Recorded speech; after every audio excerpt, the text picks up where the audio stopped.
Morning. आपके अपने channel TMC knowledge में आप सभी का स्वागत है। आज देखिए हम लोग देखने वाले हैं बिहार एसएससी के लिए एक जो है कि नया प्रैक्टिस सेट आया हुआ है, जिसमें 24 जो है कि कुल टेस्ट सीरीज दिए हुए हैं। तो आज जो है कि हम लोग उसी टेस्ट सीरीज के पहले टेस्ट को हम लोग देखेंगे, यानी कि पहला टेस्ट सीरीज आज होगा। देखिए ये बिहार एसएससी का रुक्मणी पब्लिकेशन यानी कि जो प्लेटफॉर्म का जो है कि ये पहला उसका वॉल्यूम फर्स्ट है, जो इंटर स्तरीय संयुक्त प्रतियोगिता परीक्षा जो बिहार कर्मचारी चयन आयोग के द्वारा होने वाली है, उसके लिए इसमें 24 जो है कि सेट दिए हुए हैं। और ये नई बुक है, मार्केट में भी लॉन्च की हैं। तो इसको हम लोग देखेंगे। इसमें से कुल 24 जो प्रश्न से टेस्ट सीरीज दिए हुए हैं, तो बारी बारी से हम लोग रोज़ जो है कि इसका एक सेट देखेंगे, जिसमें देखिए 24। देखिए ये उसका पहला मतलब टेस्ट सीरीज है, और इसमें कुल 150 क्वेश्चन है, यानी कि 150 प्रश्नों का एक सेट है, जो बिहार एसएससी के जो प्रीवियस ईयर का जो पेपर है उसी पैटर्न पर आधारित है। काफ़ी शानदार तरीके से इसमें व्याख्या भी दिया हुआ है। आप मार्केट से लेकर के इसे हल कर सकते हैं और अपनी तैयारी को और भी मजबूती दे सकते हैं। इसके पहले हमने भी जो है कि प्रीवियस ईयर का जो यानी कि इंटर स्तरीय जो भी प्रीवियस ईयर का पेपर जो था बिहार एसएससी के द्वारा, उसको हमने करा दिया है। आप जा कर के हमारे प्लेलिस्ट में जा कर के उसको देख सकते हैं। तो आइए शुरू करते हैं। यहाँ से ये बिहार एसएससी के लिए पहला टेस्ट सीरीज है, और इस पर नियमित रूप से रोज़ जो है कि एक सेट आपको इसमें अपलोड किया जाएगा। आप इसे नियमित रूप से देखते रहेंगे। आइए, इसमें पहला प्रश्न है कि 16वीं शताब्दी में किस भारतीय शासक ने चांदी का सिक्का जारी किया और इसे रुपये का नाम दिया? देखिए इसमें ऑप्शन आपके सामने है, शेर शाह सूरी, कृष्णदेव राय, अकबर, या फिर जो है इसमें दिया हुआ है कि हेमू। तो इसका सही जवाब है कि शेर शाह सूरी ने शेर शाह सूरी 16वीं शताब्दी में उन्होंने जो है कि चांदी के सिक्का जारी किया और इसे रुपये का नाम दिया। तो इस तरीके से इसका सही जवाब इसमें ऑप्शन ए होगा। आप खुद इसमें इस सेट को देखते हुए आप ये अंदाज़ा लगाएं कि क्या आपका इसमें से कितने जो है कि प्रश्न सही हो रहे हैं। इससे आपको अपने तैयारी का भी अंदाज़ा लगेगा। दूसरा प्रश्न है कि यू कैन विन नामक पुस्तक के लेखक निम्नलिखित में से कौन है? यू कैन विन नामक पुस्तक के लेखक निम्नलिखित में से कौन है? देखिए इसमें पहला ऑप्शन दिया हुआ है शिव खेड़ा, रोहिणी मुद्रा, संदीप माहेश्वरी और दीपा कर्माकर। इसका राइट आंसर है कि यू कैन विन जो है ये शिव खेड़ा की लिखी हुई पुस्तक है, यानी कि इसका राइट आंसर इसमें बी सही है। अब इसका तीसरा प्रश्न है कि यूनेस्को विरासत स्थल शोर मंदिर किस राज्य में स्थित है? ऑप्शन है मध्य प्रदेश, कर्नाटक, महाराष्ट्र और तमिलनाडु। तो यूनेस्को के द्वारा जो विरासत स्थल शोर मंदिर हैं वो तमिलनाडु राज्य में स्थित है। इस तरीके से इसमें ऑप्शन डी सही है। और नेक्स्ट प्रश्न है कि भारतीय संविधान केंद्र सरकार को दिया है कि कितने प्रकार की निधियाँ प्रदान करता है? भारतीय संविधान में केंद्र सरकार को कितने प्रकार की निधि का प्रावधान किया गया है? तो इसमें देख सकते हैं ऑप्शन आपके सामने हैं 6, 3, 5 या फिर 2। तो इसमें भारतीय संविधान केंद्र सरकार को 3 प्रकार की निधियां प्रदान करता है, और ये है भारत की संचित निधि है, भारत का लोक लेखा और भारत का आकस्मिकता जो निधि है, वो 3 प्रकार की निधि है, यानी कि इसका ऑप्शन इसमें डी होगा। नेक्स्ट प्रश्न है कि निम्नलिखित में से किस उद्योगों को भारत में 8 आधारभूत उद्योगों के सूचकांक की गणना के लिए उपयोग किया जाता है? ऑप्शन है तांबा, वस्त्र, एल्युमिनियम या फिर रिफाइनरी उत्पाद। तो इसमें ऑप्शन इसका डी राइट आंसर है, यानी कि रिफाइनरी उत्पाद उद्योग जो है वो भारत में 8 आधारभूत उद्योगों के सूचकांक की गणना के लिए उपयोग किया जाता है। तो इस तरीके से इसका राइट आंसर इसमें डी सही है। और नेक्स्ट प्रश्न है कि निम्नलिखित में से कौन सी एक प्रमुख नदी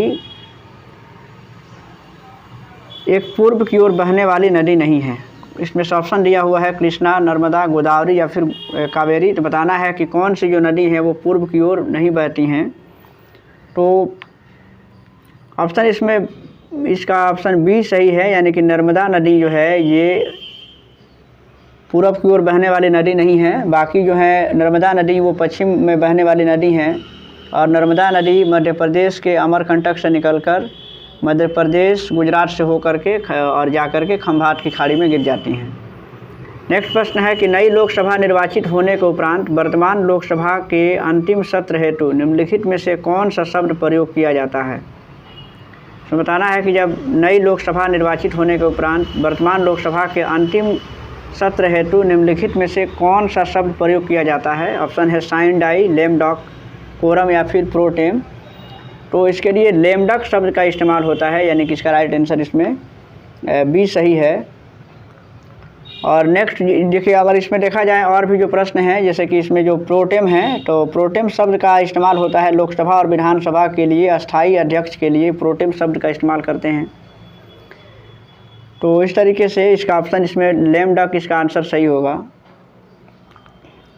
नेक्स्ट है कि नागरहोल राष्ट्रीय उद्यान स्थित है तमिलनाडु, गोवा, अरुणाचल प्रदेश या फिर कर्नाटक। नागरहोल राष्ट्रीय उद्यान कर्नाटका में स्थित है। इस तरीके से इसका ऑप्शन डी इसमें सही होगा।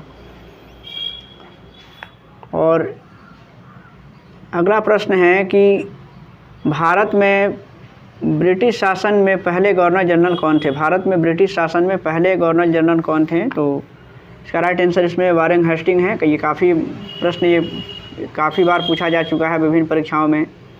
नेक्स्ट है कि भारतीय संविधान का निम्नलिखित में से कौन सा अनुच्छेद राष्ट्रपति पर महाभियोग हेतु प्रक्रिया का प्रावधान करता है। तो ये हम लोग जानते हैं कि अनुच्छेद 61 के तहत राष्ट्रपति पर महाभियोग लगाने का प्रावधान है।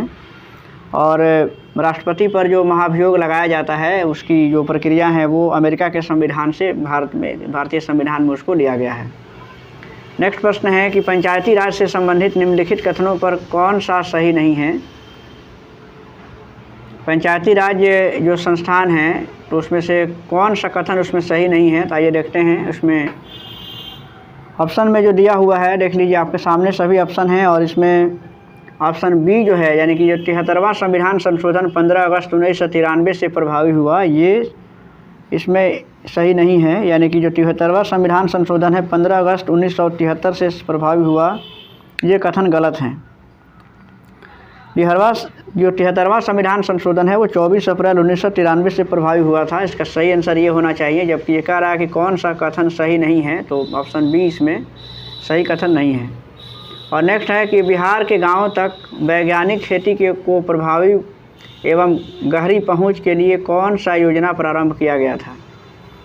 ऑप्शन है प्रधानमंत्री कृषि सिंचाई, मेरा गांव मेरा गौरव और नमी रोशनी या फिर नई मंजिल। तो इसमें राइट आंसर इसका ऑप्शन बी है, यानी कि मेरा गांव मेरा गौरव। बिहार के गांव तक वैज्ञानिक खेती को प्रभावी और गहरी पहुंच के लिए यह योजना 2015 में इसको लागू किया गया था। यानी कि 2015 में योजना लागू हुई थी।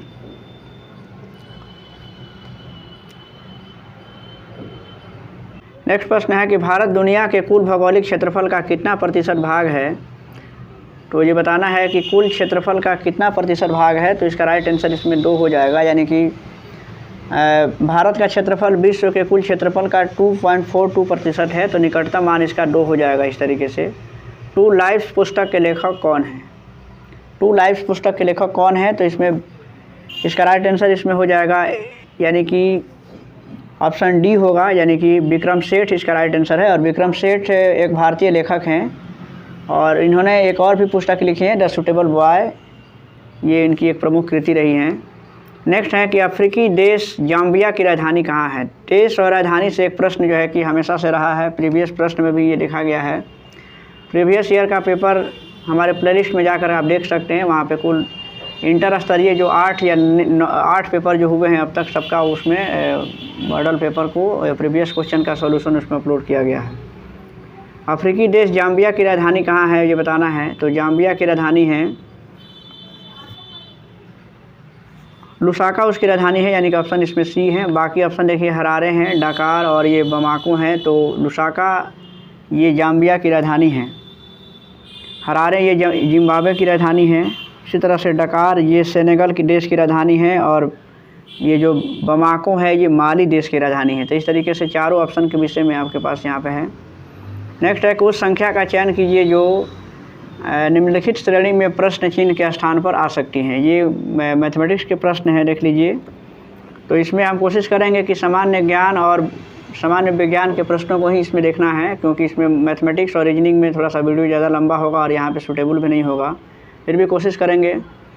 नेक्स्ट है कि इसमें देखना है कि कौन सी संख्या जो है कि जो ये सीरीज चल रहा है उसको पूरा करेंगी। तो देख लीजिए यहाँ पे लिया है 24 है, फिर यहाँ पे 70, 208 या यहाँ पे 1864 है। बीच में अब इसको देखना है कि ये किस पैटर्न पे चल रहा है। देख लीजिए 24, यहाँ पे देखिए 24 में अगर हम 3 से मल्टीप्लाई करते हैं तो 72 होगा और उसमें से 2 हटा देने पर 70 आ जा रहा है। यहाँ भी हम देखते हैं, यहाँ पे 70 में अगर हम 3 से मल्टीप्लाई करेंगे और उसमें से 2 माइनस कर लेंगे तो 208 हो जाएगा, क्योंकि 70 तो यहाँ 210 और उसमें -2 करेंगे तो 208। इसी पैटर्न पर ये भी होगा कि 208 में 3 से मल्टीप्लाई करके और उसमें 3 से मल्टीप्लाई कीजिए और उसमें से 2 माइनस कर दीजिए, तो जो होगा वो आपका ऑप्शन होगा, यानी कि राइट आंसर इसका इसमें बी हो जाएगा, यानी कि 622। नेक्स्ट प्रश्न है, इसमें देखिए ये रीजनिंग के प्रश्न हैं। तो इस तरीके से रीजनिंग और मैथमेटिक्स के प्रश्न हैं, देख लीजिए काफ़ी आसान भी हैं, आप इसको हल भी कर सकते हैं। इसका अगला प्रश्न भी देखते हैं यहाँ से। ये सभी रीजनिंग के प्रश्न हैं जो देखिए सब रीजनिंग और मैथमेटिक्स के प्रश्न हैं। काफ़ी अच्छे प्रश्न इसमें सेट किए गए हैं, ये प्रैक्टिस सेट के लिए काफ़ी इंपॉर्टेंट भी हैं। और यहाँ से फिर देखते हैं कि कुछ प्रश्न जो हैं यहाँ से हम साइंस के प्रश्न मिलते हैं कि ऊंचे भवनों के शीर्ष पर लगे खतरे के संकेत के रूप में लाल वर्ण होते हैं। इन्हें दूरी में आसानी से देखा जा सकता है, क्योंकि अन्य वर्णों की अपेक्षा लाल वर्ण का प्रकाश, ये बताना है कि इसमें सही ऑप्शन क्या है। तो लाल रंग का प्रकाश का हम जानते हैं कि उसका प्रकीर्णन जो होता है वो कम होता है, यानी कि उसका तरंगदैर्घ्य सबसे ज़्यादा होता है। तो इस तरीके से इसमें ऑप्शन बताना है कि इसमें से कौन सा ऑप्शन सही होगा। तो इसका ऑप्शन इसमें बी सही है, यानी कि धुएं तथा कोहरे द्वारा न्यूनतम प्रकीर्णन होता है, क्योंकि लाल रंग का तरंगदैर्घ्य जो होता है सबसे ज़्यादा होता है। इस तरीके से इसका ऑप्शन इसमें बी सही है। और नेक्स्ट प्रश्न है कि विकल्पों में उल्लेखित तथ्यों में कौन सा गुरुत्वाकर्षण के सार्वभौमिक नियम द्वारा समझाया नहीं गया है।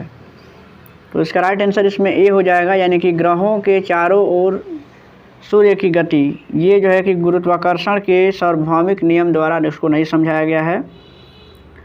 और इस तरीके से ऑप्शन इसका ए सही है। नेक्स्ट प्रश्न देखते हैं कि निम्नलिखित में से बोल्टता को निरूपित कौन करता है। ये जो कुछ सूत्र दिए हुए हैं, कौन इसमें से बोल्टता को निरूपित करता है। तो इसका ऑप्शन इसमें ए सही है, यानी कि जो बोल्टता होती है वो किया गया कार्य होता है और विद्युत धारा और इंटू समय, ये इसका एक फार्मूला है, सूत्र भी हैं, जिससे बोल्टता को ज्ञात किया जाता है। नेक्स्ट प्रश्न है कि गुण सूत्र, जिसमें गुण सूत्र बिंदु अनुपस्थित होता है, उसको क्या कहते हैं। तो इसमें ऑप्शन है मेटासेंट्रिक, एक्रोसेंट्रिक और टेलोसेंट्रिक, और फिर है एसेसेंट्रिक। तो इसमें सही जवाब इसका क्या होगा, देख लीजिए। इसका सही जवाब है इसमें ऑप्शन डी इसका राइट आंसर होगा, यानी कि गुणसूत्र जिसमें गुण सूत्र बिंदु अनुपस्थित होते हैं उसे एसेंट्रिक कहते हैं। और नेक्स्ट प्रश्न है कि जब प्रकाश नेत्र में प्रवेश करता है तो अधिकांश अपवर्तन कहाँ होता है। क्रिस्टलीय लेंस पर होता है, या स्वच्छ मंडल पर होता है जिसको कर्निया कहते हैं, परिचारिका पर, या फिर पुतली पर होता है। आप सोचिए इसका जवाब जरा, कि ये मानव नेत्र से संबंधित हैं। मानव नेत्र में प्रकाश जब प्रवेश करता है तो अधिकांश अपवर्तन कहाँ से होता है, ये बताना है। तो इसका राइट आंसर इसमें बी होगा, यानी कि कॉर्निया से इसका अधिकांश अपवर्तन होता है।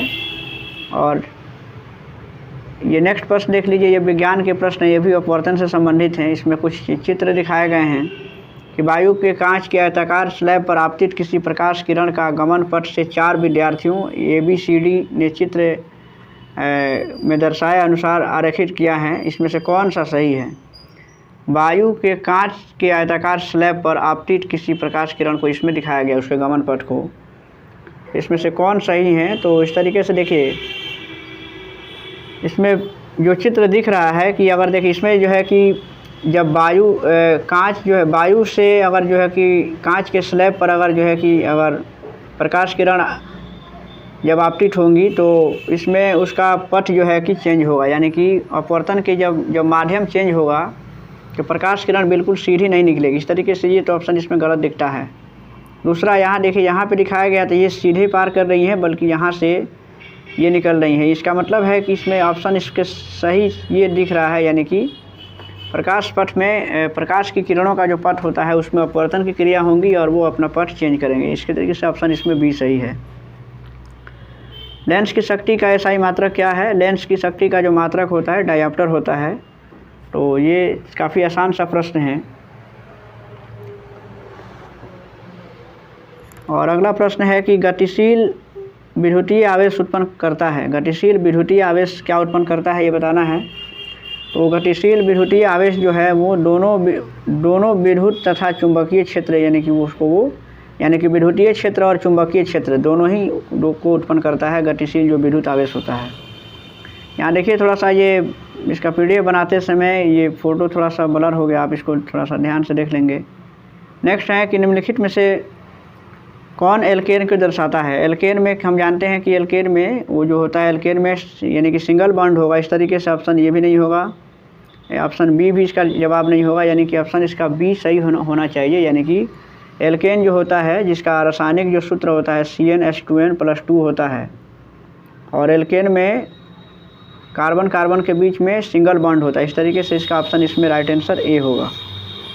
नेक्स्ट प्रश्न है कि शेर शाह सूरी और हुमायूं के बीच कनौज का युद्ध कब लड़ा गया था। शेर शाह सूरी और हुमायूं के बीच कनौज का युद्ध हुआ था 1540 ईस्वी में, और कनौज या जिसे बिलग्राम के युद्ध में बिलग्राम का युद्ध भी कहा जाता है, और उसमें हुमायूं पराजित हुआ था। नेक्स्ट प्रश्न है कि राष्ट्रीय ऊर्जा संरक्षण दिवस कब मनाया जाता है। राष्ट्रीय ऊर्जा संरक्षण दिवस ये मनाया जाता है 14 दिसंबर को, यानी कि इसका ऑप्शन इसमें सी है। 14 दिसंबर को इसे देश भर में मनाया जाता है। 14 मई जो इसमें दिया हुआ है इसमें विश्व प्रवासी दिवस मनाया जाता है। 17 सितंबर को देख लीजिए, यहाँ पे 17 दिसंबर है, और 17 सितंबर को विश्व रोगी सुरक्षा दिवस भी मनाते हैं, और 27 सितंबर को पर्यटन दिवस के रूप में मनाया जाता है।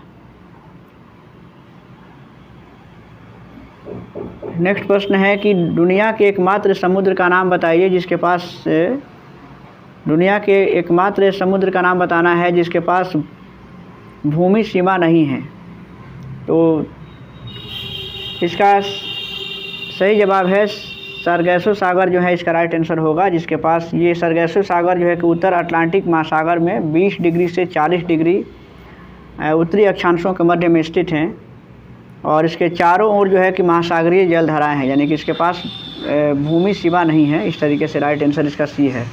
और निम्नलिखित में से किसे सीमांत गांधी के नाम से जाना जाता है। ये प्रश्न तो न जाने कितनी बार ये सब एग्जाम में पूछे ही जाते हैं कि सीमांत गांधी के नाम से किसे जानते हैं। इसको खान अब्दुल गफ़ार खान कहते हैं। नेक्स्ट है कि दक्षिणी अमेरिका के अर्जेंटीना एवं उरुग्वे में विस्तृत घास के मैदान को किस नाम से जाना जाता है। तो दक्षिण अमेरिका और अर्जेंटीना के जो उरुग्वे में विस्तृत घास का जो मैदान है उसको पंपास के नाम से जानते हैं, यानी कि इसका राइट आंसर इसमें ए होगा। नेक्स्ट प्रश्न है कि लैटिन अमेरिका के निम्नलिखित में से किस देश में जनसंख्या का घनत्व निम्नतम है। लैटिन अमेरिका के किस देश का जनसंख्या घनत्व जो है वो सबसे न्यूनतम है। तो इसका राइट आंसर है इसमें न्यूनतम जनसंख्या घनत्व जो है कि वो ब्राज़ील का है। इसका इस तरीके से राइट आंसर इसमें ए सही है।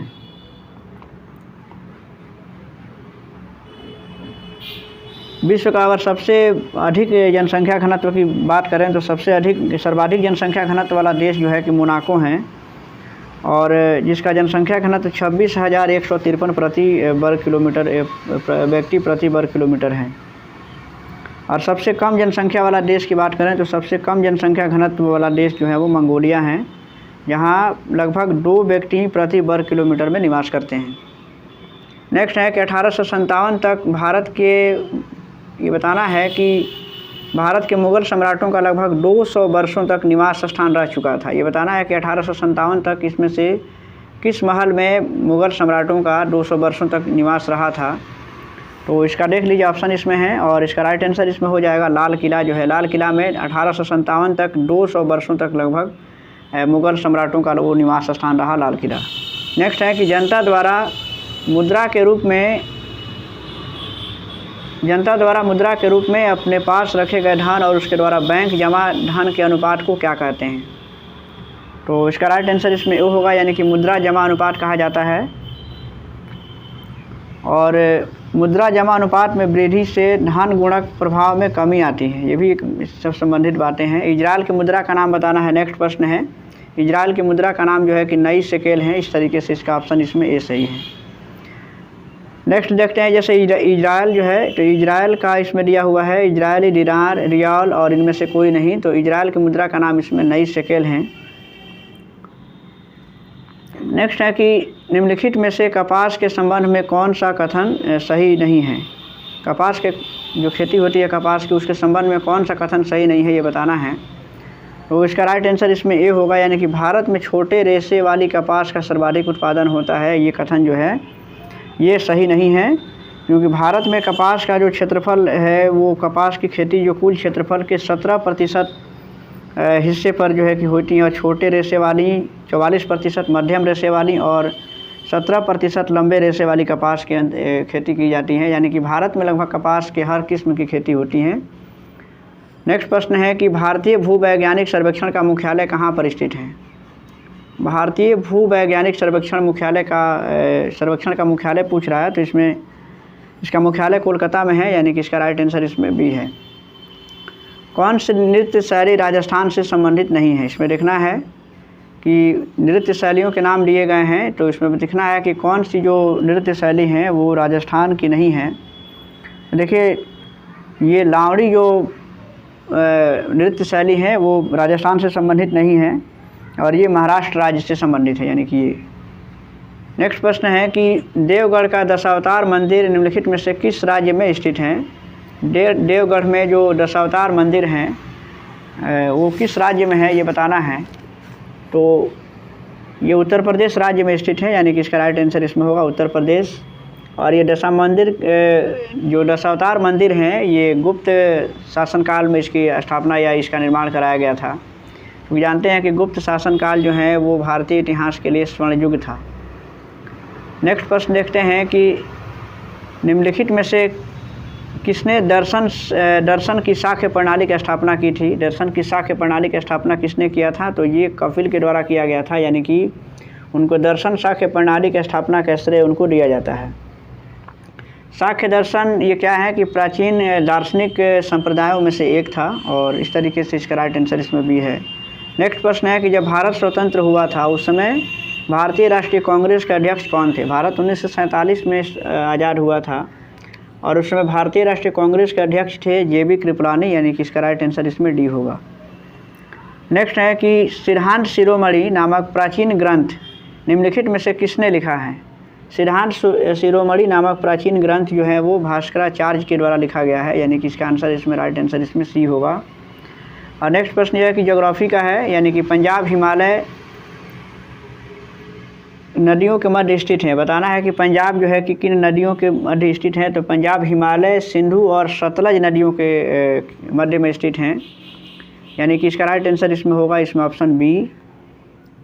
और इसका विस्तार जम्मू कश्मीर तथा हिमाचल प्रदेश में है ये जो, और इस कारण से इसे कश्मीर व हिमाचल हिमालय भी इसे कहा जाता है। नेक्स्ट प्रश्न है कि 19वें एशियाई खेल में भारतीय महिला क्रिकेट टीम ने कौन सा पदक प्राप्त किया है, ये बताना है। तो इसका राइट आंसर इसमें हो जाएगा ऑप्शन ए होगा, यानी कि स्वर्ण पदक प्राप्त किया है। और नेक्स्ट प्रश्न है कि बिहार में सोन नदी का प्रवेश किस जिला से होता है। बिहार में सोन नदी जो है कि रोहतास जिले से बिहार में प्रवेश करती है, इस तरीके से राइट आंसर इसका ये होगा। और नेक्स्ट प्रश्न है कि बिहार में कुल कितने रामसर साइट हैं। बिहार में रामसर साइट्स की संख्या कितनी है, तो बिहार में कुल अब तक जो है कि बिहार में रामसर साइट जो है कि बेगूसराय ज़िला में कांवरताल झील है, इसका राइट आंसर इसमें एक हो जाएगा। यानी कि बिहार में रामसर साइट्स की संख्या जो है कि सिर्फ एक है, और वो है बेगूसराय में। और बेगूसराय की जो कांवरताल झील है उसको रामसर साइट के रूप में माना गया है। नेक्स्ट प्रश्न है कि इसमें बताना है कि ऑप्शन इसमें देख लीजिए पहले, और यह दिया है कि किसके द्वारा जो है कि फतेहपुर सीकरी और मुग़ल साम्राज्य की राजधानी के रूप में स्थापित किया गया था। तो इसका राइट आंसर है इसमें ऑप्शन बी, यानी कि अकबर के द्वारा फतेहपुर सीकरी को मुग़ल साम्राज्य की राजधानी के रूप में स्थापित किया गया था। फतेहपुर सीकरी में अकबर ने जो है कि बुलंद दरवाज़ा का निर्माण भी कराया था। 1572-73 में जो अकबर ने गुजरात विजय के उपलक्ष्य में फतेहपुर सीकरी में बुलंद दरवाज़ा का निर्माण कराया था। और नेक्स्ट प्रश्न है कि प्रधानमंत्री सहित मंत्रिपरिषद में मंत्रियों की कुल संख्या लोकसभा के सदस्यों की कुल संख्या के कितने प्रतिशत से अधिक नहीं हो सकती है। देख लीजिए यहाँ पर ऑप्शन भी है, तो इसका राइट आंसर इसमें होगा कि 15% से अधिक नहीं होनी चाहिए। सिकंदर की मृत्यु के बाद चंद्रगुप्त मौर्य द्वारा पराजित हुए सिकंदर के सेनापति का नाम क्या था। सिकंदर की जब मृत्यु हो गई उसके बाद सिकंदर के सेनापति को चंद्रगुप्त मौर्य ने पराजित किया था, उसका नाम क्या था। तो इसका नाम तो इसमें था यानी कि सेल्यूकस निकेटर था। और नेक्स्ट प्रश्न है कि भारतीय संविधान का 15वां भाग यानी कि जो 15वां भाग हैं वो निम्नलिखित में से किससे संबंधित हैं। नेक्स्ट प्रश्न है इसमें सी यानी कि निर्वाचन से संबंधित हैं। और नेक्स्ट प्रश्न है कि कोरोमंडल का मैदान भारत की वो किस दिशा में है। कोरोमंडल का जो मैदान है वो भारत के किस दिशा में है, तो ये भारत के दक्षिण दिशा में है। नेक्स्ट प्रश्न है कि निम्नलिखित में से किस राज्य का एक प्रसिद्ध लोक नृत्य जो है कि डुमहल है। ये लोक नृत्य से भी सवाल हर स्टेट में पूछे जा रहे हैं। डुमहल ये किस राज्य का नृत्य है, तो जम्मू कश्मीर राज्य से संबंधित है, यानी कि इसका राइट आंसर इसमें ऑप्शन बी होगा। भारत की किस पंचवर्षीय योजना में प्राथमिकता को विकास से हटाकर प्रतिरक्षा की ओर केंद्रित किया गया था। तो देख लीजिए इसमें ऑप्शन इसमें है कि तीसरी पंचवर्षीय योजना में ऐसा किया गया था, क्योंकि तीसरी पंचवर्षीय योजना में विकास से हटाकर के उसके प्रतिरक्षा की ओर उसको केंद्रित किया गया था। और नेक्स्ट है कि नए संसद भवन में प्रस्तुत महिला आरक्षण विधेयक नारी शक्ति वंदन अधिनियम के तहत महिलाओं के लिए कितने प्रतिशत आरक्षण का प्रावधान किया गया। इसमें अभी जो महिला आरक्षण विधेयक जो पास हुआ है उसमें नारी बंधन अधिनियम के तहत इसको पास किया गया है, तो महिलाओं को कितने प्रतिशत आरक्षण देने का प्रावधान करता है। तो इसका राइट आंसर इसमें हो जाएगा ये 33%। और नेक्स्ट प्रश्न देखते हैं कि स्वतंत्र भारत के प्रथम मंत्रिमंडल के संदर्भ में निम्नलिखित में से कौन सा युग में सुमेलित हैं। देखिए इसमें जो भारत का जो प्रथम मंत्रिमंडल हुआ था तो उसमें बताना है कि किस नेता को या किस जो है व्यक्ति को कौन सा मंत्रालय दिया गया था, तो कौन सा इसमें से सुमेलित है ये पूछना है। तो इसमें श्यामा प्रसाद जो मुखर्जी थे उनको उद्योग एवं आपूर्ति मंत्री बनाया गया था, यानी कि ये सुमेलित हैं। और नेक्स्ट है कि निम्नलिखित में से कौन सा भारतीय संविधान की 7वीं अनुसूची में शामिल मामला है। 7वीं अनुसूची में किसको शामिल किया गया है, किस मामले को, तो इसमें देखना है। इसमें ऑप्शन इसमें ऑप्शन सी है, यानी कि बाजार और मेले को जो है कि भारतीय संविधान की 7वीं अनुसूची में राज्य सूची के विषय के रूप में इसको समाहित किया गया है। महिला हॉकी जूनियर एशिया कप 2023 का खिताब किसने जीता है, ये कुछ करंट के प्रश्न हैं अब। तो इसका राइट आंसर इसमें ऑप्शन ए होगा, यानी कि ऑप्शन ए, यानी कि भारत जो है दक्षिण कोरिया को 2-1 से हरा करके एशिया कप 2023 का खिताब जीता था, और वो भी पहली बार। नेक्स्ट है कि जून 2023 में वर्ष 2021 के लिए गांधी शांति पुरस्कार से किसे सम्मानित किया गया है। तो ये प्रश्न जो है कि ऑप्शन बी है, यानी कि गीता प्रेस गोरखपुर। देखिए ये कितनी बार ये प्रश्न प्रीवियस में भी मिला हुआ है, बीपीएससी टीचर में भी प्रीवियस क्वेश्चन में या इसको प्रैक्टिस सेट में पूछा गया था। नेक्स्ट है कि 2023 में इसरो द्वारा चंद्रमा पर अपना तीसरा मिशन चंद्रयान किस रॉकेट से लॉन्च किया गया है। तो ये है कि ऑप्शन इसका सही है कि 2023 में तीसरा जो मिशन चंद्रयान 3 लॉन्च किया गया है LVM 3M4 से किया गया है, यानी कि इसका राइट आंसर इसमें ऑप्शन बी होगा। और 14 जुलाई 2023 को श्रीहरिकोटा के सतीश धवन अंतरिक्ष केंद्र से इस चंद्रयान ने उड़ान भरी थी। और नेक्स्ट प्रश्न इसमें देखते हैं, टोक्यो ओलंपिक 2020 का आदर्श वाक्य क्या था। टोक्यो में जो ओलंपिक हुआ था उसका आदर्श वाक्य क्या था, यानी कि यूनाइटेड बाय इमोशन, इसका राइट आंसर है इसका ऑप्शन बी। और नेक्स्ट है कि महिला उद्यमिता दिवस प्रतिवर्ष कब मनाया जाता है। महिला उद्यमिता दिवस कब मनाया जाता है, इसका राइट आंसर है उसमें 19 नवंबर को ये मनाया जाता है। और ये देखिए इसमें कुछ अब रीजनिंग के प्रश्न हैं कि ये बताना है कि उस विकल्प का चयन करें जिसका तीसरे शब्द से वही संबंध है जो दूसरे शब्द का पहले शब्द से है। जैसे देखिए इसमें ऑप्शन दिया हुआ है कि तीसरे शब्द का वही जिसका इसमें ऑप्शन क्वेश्चन है कि विकल्प का चयन करना है जिसका तीसरे शब्द से वही संबंध है जो दूसरे शब्द का है, दूसरे शब्द का पहले से है। तो इसका जैसे दिया है कि कैनवास एक तरह से चित्रकार दिया है, फिर यहाँ पे दीवार है, तो यहाँ पे क्या होगा, देख लीजिए इसमें ऑप्शन इसका क्या होगा। तो कैनवास इसका राइट आंसर इसमें है कि जिस प्रकार कैनवास पर चित्रकार द्वारा चित्र बनाया जाता है, तो उसी तरह से दीवार पर पेंटर के द्वारा पेंटिंग का काम किया जाता है, यानी कि इसका राइट आंसर इसमें ऑप्शन बी हो जाएगा। और ये कुछ प्रश्न है, देखिए यहाँ पे चिन्ह को चेंज किया गया है, यानी कि अगर गुणा का अर्थ प्लस है, प्लस का अर्थ डिवाइड है, माइनस का अर्थ गुणा है और डिवाइड का अर्थ माइनस है, तो इसका हल क्या होगा। तो इसको आप आसानी से इसको हल कर सकते हैं। नेक्स्ट प्रश्न है कि ये सब जो है कि देख लीजिए ये रीजनिंग के सभी प्रश्न हैं। अब देखिए अगला प्रश्न यहाँ से फिर जो है कि कुछ साइंस के प्रश्न हैं कि ऑक्सीजन के एक अणु का द्रव्यमान कितना होता है। तो इसमें ऑप्शन देख लीजिए और इसका राइट आंसर इसमें हम बता दे रहे हैं। राइट आंसर इसका क्या होगा, तो इसका राइट आंसर इसमें बी होगा, यानी कि 32 ग्राम इसका सही आंसर है। और इसमें देखना है कि अणुओं की गतिज ऊर्जा का बढ़ता हुआ क्रम दिया गया है कि ठोस में, द्रव में, गैस में किस में ज़्यादा होता है। तो इसका राइट आंसर इसमें ए होगा, यानी कि अणुओं का ये गतिज ऊर्जा का बढ़ता हुआ ये क्रम है। नेक्स्ट है कि निम्नलिखित में से किस अम्ल के एकत्रित होने से मांसपेशियों में थकान होती है। तो लैक्टिक अम्ल के एकत्रित होने से मांसपेशियों में थकान होने लगता है, यानी कि इसका ऑप्शन इसमें बी होगा। नेक्स्ट है कि विसर्जन नली में कैथोड किरणों को उत्पन्न करने के लिए कौन सा वायुदाब सही है। तो इसमें देख लीजिए और इसका राइट आंसर इसमें है ऑप्शन डी इसका राइट आंसर होगा। नेम है इसमें नेक्स्ट प्रश्न है कि कौन सा कथन इसमें गलत है, यानी कि अधातुएं धनायन बनाती हैं, अधातुएं ऋणायन बनाती हैं, या फिर अधातुएं विद्युत की कुचालक होती हैं और अधातुएं अम्लीय ऑक्साइड बनाती हैं। इसमें से कौन सा कथन सही गलत है। तो इसका ऑप्शन इसमें ए जो है कि इसमें गलत ऑप्शन है। और इसका नेक्स्ट प्रश्न भी है, एक इसमें अगला प्रश्न है कि एक्टिनाइड श्रेणी के में 14 तत्व हैं, निम्नलिखित में से इसमें बताना है कि कौन सा तत्व इस श्रेणी का सदस्य नहीं है। इसका राइट आंसर इसमें सी होगा, यानी कि ये जो है यानी कि थोरियम एक लेंथेनाइड तत्व हैं और ये एक्टिनाइड श्रेणी का सदस्य नहीं है। और अगला प्रश्न है इसमें देख लीजिए निम्नलिखित में से कौन सा कथन जो है कि सही है। इसमें ऑप्शन दिया हुआ है और इसका राइट आंसर इसमें जो है कि इस ऑप्शन डी होगा, यानी कि इसमें से तीनों 1 और 3 सही हैं और ऑप्शन इसमें जो दूसरा ऑप्शन दिया हुआ है वो गलत है, यानी कि।